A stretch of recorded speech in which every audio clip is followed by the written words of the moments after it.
Hey everybody, this is David Schmidt, and thank you so much for being here this evening. And we are going to be going over X39, stem cells, light therapy, the mechanisms behind how all of this works. And I think you're going to find it really interesting because we're going to be exploring some very interesting material together. So with that, let's go ahead and get started.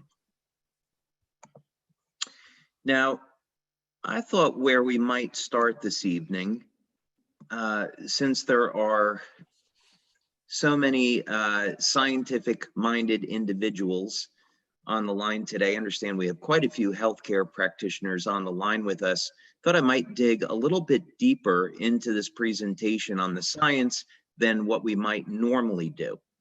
So when we're talking about light therapy, what is so exciting about this is the idea that we can trigger very specific biochemical changes in the body with light. And we think about this, this is really extraordinary. If we looked at the pharmaceutical model, we know that a pharmacologist could spend their entire career, they could spend 20 years trying to figure out how to engineer and create a new drug to activate a specific receptor in the cell to produce a specific effect. So what's exciting about this is that we can use light to initiate biochemical changes in the body. And of course, because we're not introducing any foreign chemicals, there aren't going to be any side effects to this. So let's dig into this in a little bit more detail. How exactly does this work? Well, first thing is we often use the analogy that everyone accepts that you go out in the sun and sunlight is going to trigger a release of vitamin D. So very clear example that we all know to be true of how light will cause a chemical change in the body. This area is known as photobiomodulation. And one thing that's very interesting is that if we go back 10 years ago, the biochemical mechanisms for photobiomodulation, or another way we can think of it is low-level light therapy, the biochemical mechanisms weren't really very well understood. If we go back 20 years ago, light therapy was relegated to the area of quackery. Traditional scientists thought, no, this is a placebo effect, there's really nothing to it. And today, with over 5,000 clinical studies that have been published with people like Dr. Michael Hamblin at Harvard University doing pioneering research. Dr. Hamblin has over 400 clinical studies that are published. The mechanisms by which light therapy works and produces these changes are very well understood. Our company, LifeWave, has performed over 80 clinical studies in the last 18 years. So we have created an enormous body of scientific research that tells us how the patches work. Okay, well, let's just start over here. We see we have different wavelengths of light, and in this example, the wavelengths are in the near infrared band, but we can see cellular change in the visible band of light as well. But what's generally accepted is that, and what has been demonstrated and shown, is that wavelengths of light in the near infrared are going to increase production of cytochrome C oxidase. And this is, of course, very significant and important because of cytochrome C oxidase's role in the electron transport chain. And the electron transport chain, of course, is involved in producing energy from carbohydrates and fats in the mitochondria. So net end result is that we can use light to elevate energy production in the cell, and as a result, that net increase in energy in the cell can be used to drive different chemical processes. So if we want to, in our case, synthesize a naturally occurring peptide in the cell, this is going to be the pathway under which we're going to do that. And sorry, I know I'm going fast. I'm trying to get a lot of information in a short period of time. Now, as I mentioned, there are thousands of studies that are going to be in the literature. We're not going to have the time this evening, of course, to do an exhaustive accounting of all those studies. But just suffice it to say that here would be an example of a study where using near-infrared light to elevate cytochrome C oxidase is demonstrated and shown, and you can see that in the results of the study when you scroll down. Okay, now, why should we be concerned about this? Well, one of the reasons is that if we are interested in stem cells and regeneration, and we want to avoid some of the negative effects of stem cells, meaning that you inject stem cells, they're expensive, they don't always work. There can be contraindications. Sometimes the stem cells will divide in ways that are not beneficial or healthy. This certainly happened in the early days of stem cells. What if we could use light to elevate a peptide known to influence the activity of stem cells in the body? And that's exactly what we're doing here. Now, Dr. Lauren Picard has spent over 45 years investigating copper peptide. As a matter of fact, he is the scientist that discovered copper peptide. And there's two peptides here that we're interested in, GHK and GHK-Cu. The difference is that what we've seen in our studies, which I'll show you in a moment, is that first X39 will elevate GHK, and then GHK will bond with copper ions. It has a very high affinity for copper, and both GHK and GHK-Cu are going to show a number of metabolic benefits, but specifically, we're going to look at the role of GHK-Cu in stem cells. So here is a study that I think you would find of interest because it shows the role of GHK in regeneration. This was published in 2015. And the mechanism is extraordinarily interesting. When we think about how are human beings going to benefit from stem cell therapy, we often think in terms of injecting young, healthy cells into the body. And that's certainly one way to do it.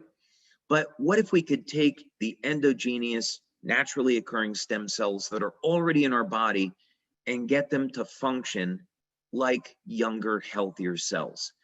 And this is one of the really exciting things about copper peptide.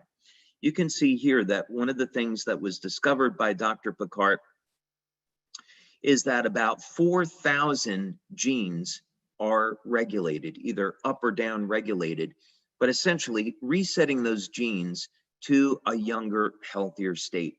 So this means that the stem cells can behave like younger, healthier cells. Here's a later study that was published in 2018. And when Dr. Picard began to see the regenerative effects of copper peptide, he then, of course, naturally concluded that copper peptide must be showing a role in stem cells. And of course, it turned out that he was correct. And what is actually going on here? Several things to be very interested in. First, copper peptide is going to reset cells to a younger, healthier state by altering gene expression. Then those stem cells are mobilized through increased expression of P63. And here is a study that was actually looking at that. What happens when you elevate copper peptide in the skin? Now, not only will copper peptide increase the ability of stem cells to get to an injury site, but in addition, copper peptide has been found to revert the stem cells in the skin to pluripotent stem cells. So this means the total number of circulating stem cells increases. And in other studies that have been published, this leads to regeneration of damaged tissue. So we, of course, have done a significant number of studies, and you can find them here. We're not going to have time to go over all of these this evening. We have 9 clinical studies that we've completed so far on X39. Because of COVID, there have been delays in getting those published. We have one in particular I'm really excited about. It's a 50-person double-blind study on looking at X39 on how it elevates copper peptide. We have the predecessor to that that you can see here that was published. But basically what we show is that within the first 24 hours, X39 elevates GHK. And this is why when you look at metabolic studies that we've done on X39, it shows that most people are going to start to feel results in as little as 24 hours and vast majority within the first 7 days. Okay, let's back up a little bit here.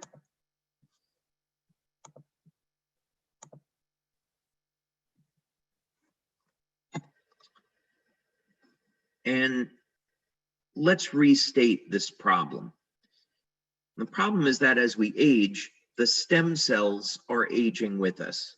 This, of course, has to do with the Hayflick limit. There's a limited number of times that cells can divide, and the stem cells are subject to the Hayflick limit along with the rest of the cells. So quite simply, when we get to around age 70, age 75, our cells stop dividing. And this is really bad news. Anybody that has gotten over the age of 60 or 70 knows that their ability and their capacity to heal and recover from an injury has slowed down dramatically. This is a result of a degradation in the quality of the stem cells, their ability to proliferate, their ability to release growth factors, and eventually, of course, we don't have any more stem cells. So most of the solutions that companies are looking at is, let's take young, healthy stem cells and inject them into the body. And there is not a major success of this that's available today. Most governments have not approved stem cell therapy. There's only limited, very limited approvals. Most of this has to do with bone marrow transplants.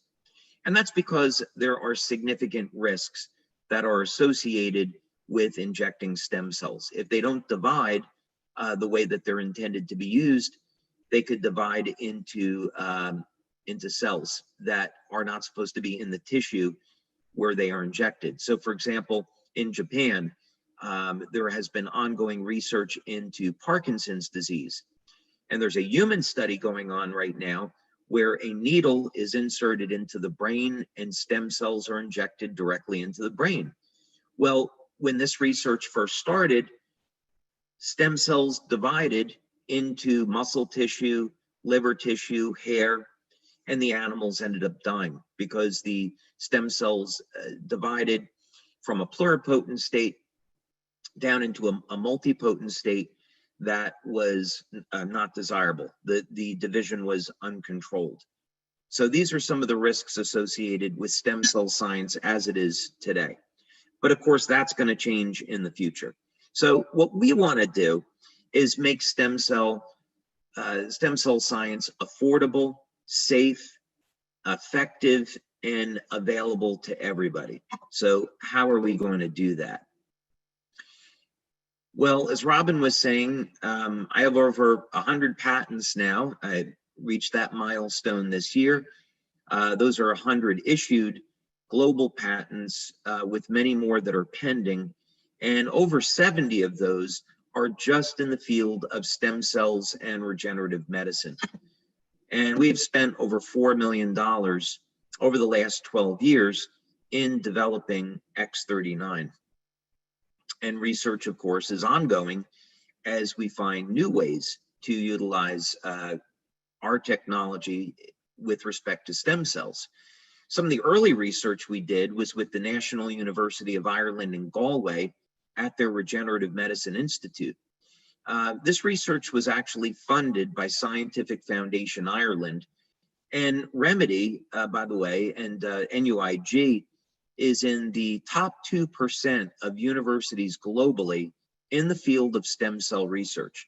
So when you go over to the west coast of Ireland and you're at this institute, you can find all of the major healthcare companies doing research there. In any case, this is a technology that I invented and we developed at our laboratories in San Diego. And this is a novel form of electromagnetic therapy that we have shown can mobilize and activate stem cells. This was a standard rabbit model that we used after we went from our initial laboratory work. And the goal here was to see if we could upregulate or increase the rate of wound healing in these rabbits. So a diabetic ulceration was formed over a period of 7 days. And then we had a control group and a group that was treated with this electromagnetic coil. And we looked at the rates of regeneration. And in this very first trial, we were able to hit statistical significance and see that just using energy, we could activate the stem cells. We didn't need to use a stem cell injection. Now, what was also really significant about this study is that when you apply stem cells directly to the site of a ulceration, the rate of wound closure is identical to applying an external electromagnetic field. So this was the first indication that we had that you didn't have to give a stem cell injection. And that was really exciting. We could use energy to activate the stem cells in a body and accelerate wound healing, plus all of the other amazing benefits associated with stem cells. Now, at our labs in San Diego, we use a standard stem cell model. This is a planaria, and planaria have remarkable regenerative capabilities as a result of the sheer number of stem cells that are located in their bodies. And when you cut off the head of a planaria, it will regenerate in 17 days. The stem cell community is trying to figure out how could we get that down to 15 days? If we could do it maybe in a planaria, maybe we could do it in human beings. Well, this technology that I just showed you, we were able to get the regeneration down to 8 days and then eventually under 1 day. So imagine that, being able to regenerate the head of a worm in less than 1 day. What if we could apply a technology like that to human beings? That's going to be, of course, our ultimate goal. But this technology is very expensive, and so we want to be able to offer an affordable way for people to activate stem cells. So how do we do that? And how would this technology work? I'll take a glass of water. Okay, well, we are going to turn to light therapy for the answer to this, because I have been developing light therapy products now for 20 years. We have quite a bit of experience and knowledge in how to activate different biochemical pathways in the body with light. And we want to look at how can we do this? What are the control mechanisms for stem cells in the body? So the way this works is that instead of using a lamp or an LED or any type of electronic device, we're going to use a passive patch. You simply apply the patch to the body, and the patch will stimulate the skin with light. So we're not putting any chemicals from the patch into the body. The materials in the patch are completely sealed, and these materials are activated by your body heat the patch will stimulate the skin with light and produce a biochemical change. So just like sunlight will cause the body to make vitamin D, this technology will stimulate the skin with light, elevate copper peptide, and this will activate the stem cells. And by the way, for the practitioners that are here this evening, when we use the term activate, this is just another way of saying that we are enhancing the ability of the stem cells to proliferate and go to where they're needed. And that, of course, is going to be the site of inflammatory cytokines where there's an injury. We know stem cells are attracted to that type of inflammation. So very simple way to think about this is that this is a new form of low-level light therapy. And we're using low-level light to elevate GHK-Cu, or copper peptide. And so, of course, the advantages of copper peptide are extraordinary. We get to reset thousands of genes to a younger, healthier state. As a matter of fact, in early research, if you were to take for example, liver cells from somebody 75 or 80 years old, put them in a solution of copper peptide, those cells start to behave like younger, healthier cells. If all we were doing with X39 was just simply allowing old stem cells to get to an injury, that of course would not be very effective. So what really makes this product effective is the fact that copper peptide is a very powerful gene modulator, can get those stem cells to act like younger, healthier cells. And of course, now they can release growth factors, their motility rate increases, and people can experience healing at ages when normally they would not be able to. Okay, so we've got 9 studies on X39. First question is, how do we know that the X39 patch elevates copper peptide? So that was one of the first studies we did. It actually took us about a year to get through just method development.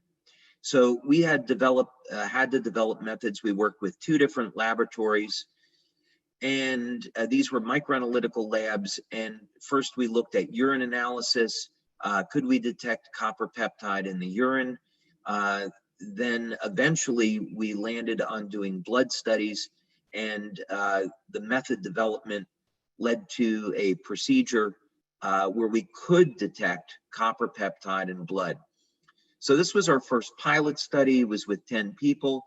We've since repeated this, and we have a double-blind study now. Generally, when we want to look at copper peptide levels, we like to have people that are over the age of 50 or 60. The reason is copper peptide levels are going to be much lower in that group. So if we were going to compare copper peptide levels to people over the age of 60 compared to people in their 20s, levels of copper peptide are down 60 to 80% when someone's over the age of 60. We also want to find out if, this is light therapy, so we should be able to see an effect rapidly. So we want to look at taking a baseline and then doing another blood draw 24 hours later. And then as a matter of convenience, we look at a 7-day period. And very clearly, what we see to statistical significance is that within the first 24 hours, we see increases in GHK. We also see increases in GHK-Cu, but not to statistical significance at 24 hours. But of course, at day 7, we are well into statistical significance. Now, we've also done metabolic testing with X39. And this is important. This was we did 2 studies here. The first was a pilot. The second was a 50-person double-blind. Again, mean age was over the age of 60. And we want to look at short-term benefits. What happens to the metabolism in the first 24 hours and in the first 7 days. Well, one thing we were interested in was looking at synthesis of amino acids. And we saw that amino acids were upregulated. So, for example, we looked at the branched chain amino acids like leucine, isoleucine, and valine. And this was important because we had anecdotal information that athletes were recovering much more quickly from exercise. So we saw about a 30 to 40% increase in upregulation of leucine. So I think we've got some pretty good evidence that through elevating leucine, we're activating mTOR, increasing muscle protein synthesis. And of course, this is going to be very valuable, not only in recovery, but also for any athlete or anyone that wants to improve performance. As another example, we also saw an upregulation of tryptophan. And that was interesting because in the early days of studying X39, we saw that people were getting improved levels of sleep. We eventually measured GABA levels, and we saw GABA levels being upregulated as well. So we indeed were able to determine why people were experiencing improvements in their quality of sleep. We also saw improvements in memory with X39, and I'm going to show you another study, a separate study that we did looking at the brain. Very interesting, we saw statistically significant decreases in blood pressure in people that had elevated blood pressure. We also did measurements with heart rate variability. And for those of you that are not familiar with that, that looks at the ratio of muscle contractions in the 4 chambers of the heart. And this is important because heart rate variability can detect abnormalities in the function of the heart. And we saw improvements in heart rate variability. Overall vitality, we saw improved. Even breathing improved. Okay, and then on to brain mapping. And I'm going through this quickly so we can get to your questions. We can actually, do a much deeper dive into each of these studies. But just going through quickly because I know there are a lot of questions tonight. We have the privilege of working with Dr. Gaetan Chevalier. We've been working with Dr. Chevalier now for over 10 years. And Melinda Connor, actually, Dr. Melinda Connor, we've been working with her for about 10 years as well. Incredible researchers, and it's a privilege to work with them and their teams. Well, Dr. Chevalier was doing research into nuclear fusion at UCLA. He's an expert in laser spectroscopy. And some of our early studies that we did with him were looking at biophoton emission. And we saw that with our LifeWave energy enhancer patches, we could actually bring the cells into greater coherence, and this would improve biophoton emission from the cells. So this is a very powerful anti-aging effect. We also had run a study looking at upregulation of mitochondrial function. We did that study with Dr. Frank Schallenberger and Dr. Homer Nazaran at the time. Dr. Nazaran was at the University of Texas in El Paso, their biomedical engineering department. And so we saw directly that stimulating the skin with light would increase mitochondrial function. Any case, in this study, what we wanted to do was use a P300, it says here P3, it was a P300 EEG brain mapping system. This was the pilot study. There were some delays in getting started with the double blind because of COVID, but now the double blind study on this is underway. One thing that's important is that all 12 people in this open label study had dramatic effects. And we worked with people over the age of 60. And this is really significant because we would not expect, even with the effects of neuroplasticity, we would not expect to see changes this dramatic in a section of the population that is over the age of 60 and 70. But here at session 1 is baseline, session 2 is at 3 weeks, and session 3 is at 6 weeks. And what's happening is that the brain is shifting into a greater state of coherence.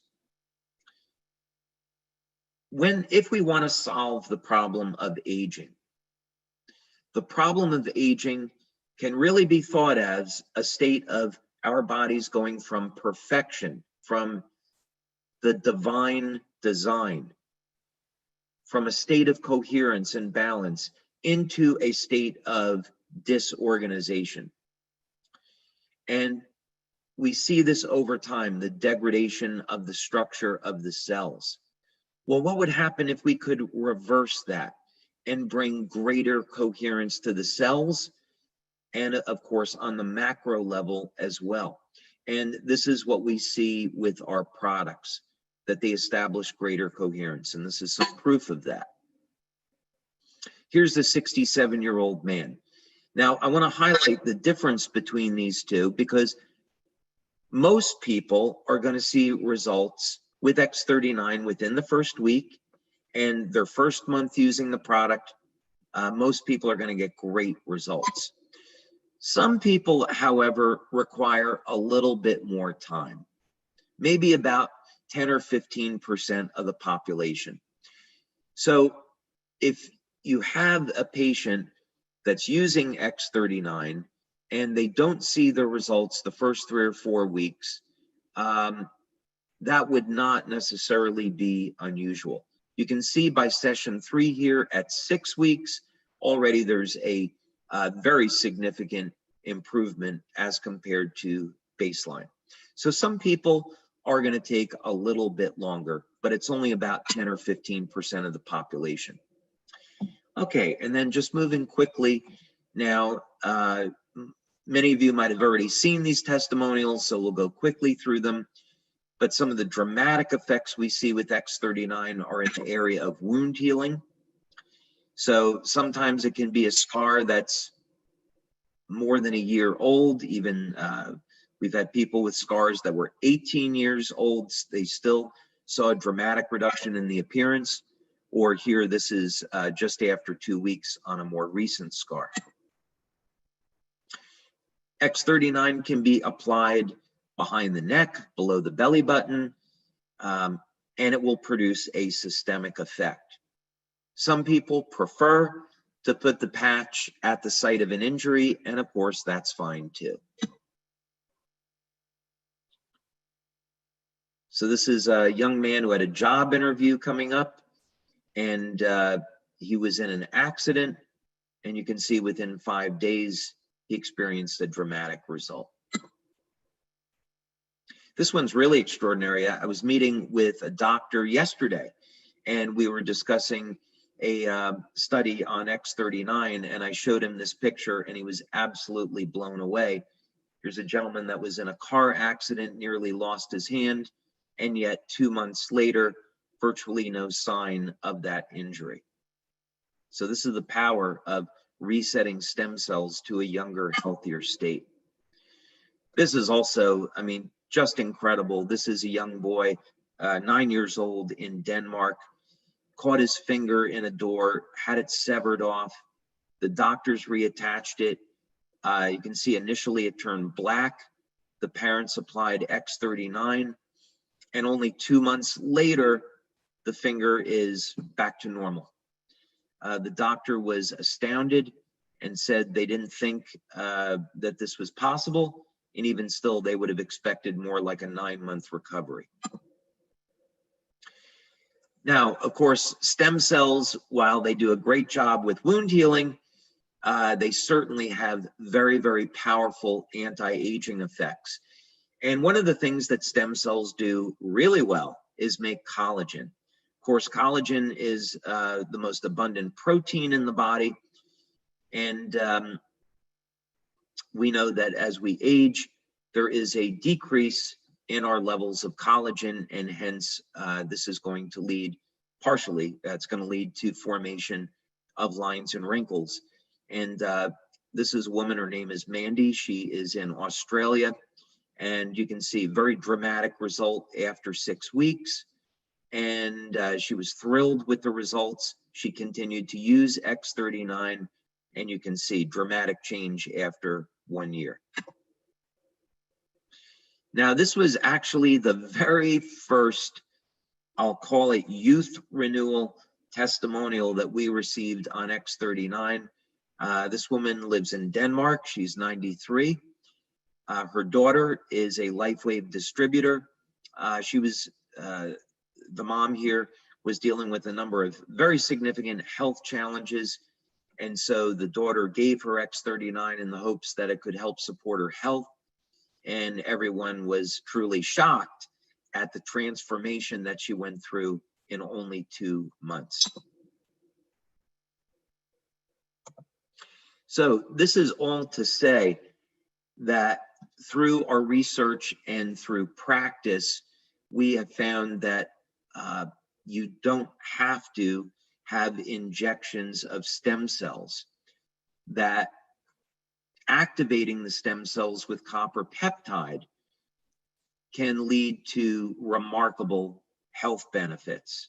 One area that we are interested in exploring actually is, well, what happens when you elevate copper peptide and you give a stem cell injections? Would the benefits be even greater? That's an area that we tend to explore in our clinical research. We tend to feel that there could be some synergies there that are really worth exploring.